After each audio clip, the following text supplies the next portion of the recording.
संसद का मानसून सत्र 17 जुलाई से शुरू हो सकता है। इस बार का मानसून सत्र तमाम मायनों में खास होगा। सबसे पहली बात तो ये है कि नए संसद भवन में ये पहला संसद सत्र होगा। हाल ही में नए संसद भवन का उद्घाटन हुआ है। अब इसी संसद भवन में संसद बैठा करेगी, यहीं पर राज्यसभा और लोकसभा की कार्रवाइयाँ होंगी और नए संसद भवन के उद्घाटन के बाद ये पहला सत्र होगा जो 17 जुलाई से मानसून सत्र शुरू हो सकता है। इसके अलावा इस संसद सत्र की जो एक खास बात और होगी वो ये कि इस सत्र में समान नागरिक संहिता बिल सामने आ सकता है। सरकार इस संसद सत्र में समान नागरिक संहिता बिल यानी कि यूनिफॉर्म सिविल कोड यानी कि यूसीसी को पटल पर रख सकती है। प्रधानमंत्री नरेंद्र मोदी ने हाल ही में जब वो भोपाल पहुंचे तो मंच से यूसीसी का जिक्र करा था। इसके बाद से ही तय हो गया है कि ये बड़ा मुद्दा बनेगा, खासकर तब जब 1 साल के भीतर ही देश में लोकसभा चुनाव होने हैं।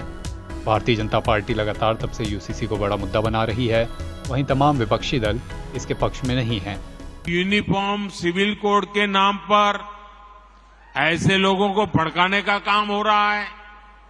आप मुझे बताइए, एक घर में परिवार के एक सदस्य के लिए एक कानून हो, परिवार के दूसरे सदस्य के लिए दूसरा कानून हो, तो क्या वो घर चल पाएगा? क्या कभी भी चल पाएगा क्या?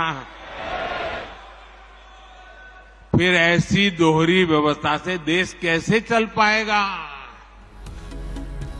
लेकिन अब जब मानसून सत्र सामने है तो कयास लगाए जा रहे हैं कि सरकार इसी संसद सत्र में समान नागरिक संहिता बिल को सामने ला सकती है, सामने रख सकती है। चलते चलते ये भी संक्षेप में समझ लेते हैं कि समान नागरिक संहिता बिल से क्या क्या चीजें बदल सकती हैं। महिलाओं को बराबरी का अधिकार मिल सकेगा, एक देश में एक कानून की पुरानी मांग पूरी हो सकेगी, धर्म के आधार पर अलग अलग कानून नहीं होंगे, बहुविवाह पर पूरी तरह रोक लगाई जा सकेगी और कई समुदाय में लड़कियों की शादी की उम्र जो अभी काफी कम है वो एक न्यूनतम स्तर तक पहुंच सकेगी, शादी की उम्र बढ़ सकेगी।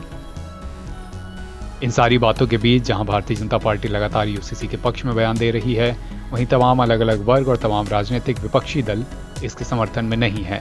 लेकिन चूंकि जुलाई में मानसून सत्र बैठना है तो लगातार ये कयास भी लगाए जा रहे हैं कि सरकार अब बिना कोई देरी किए इस बिल को, समान नागरिक संहिता बिल को इसी सत्र में पटल पर नए संसद भवन में रख सकती है, क्योंकि अब लोकसभा चुनाव में 1 साल से भी कम का समय बचा है। एनबीटी ऑनलाइन की रिपोर्ट।